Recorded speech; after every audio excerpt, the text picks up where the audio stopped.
call came in a little before 6 a.m.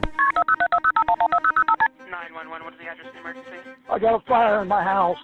And immediately we got good information from dispatch that there was 2 victims in the residence.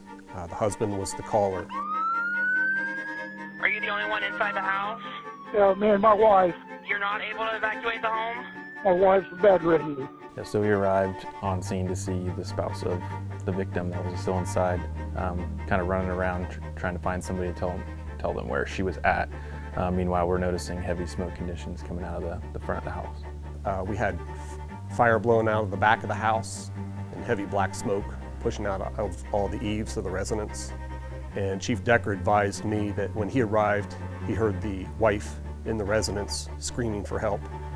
And at the front door, I met the husband who had self-extricated. He told us that she was in a front room, living room basically, on a hospital bed. He looked numb. I think he was in shock. And I'm sure he was, because I'm sure he was saying there, heard his wife screaming for help. And he was helpless. I entered the building and the house through the front door and immediately encountered a heavy fire load and some possible entanglements and heavy black smoke banked down to the floor. So I continued on my search and immediately came to the hospital bed. I climbed up on the bed, she wasn't there. And about halfway through, I was met with a lot of debris in the living room, and then kind of noticed that it was different than normal debris. Felt a soft body.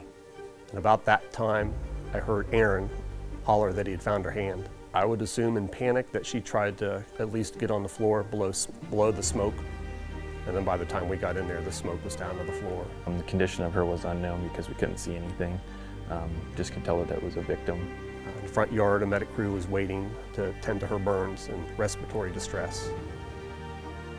And then she was flown to OSU burn unit.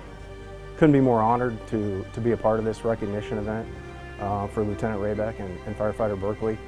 From dispatching all the way to the OSU burn unit, it's been a team effort, and I was just a small part of it.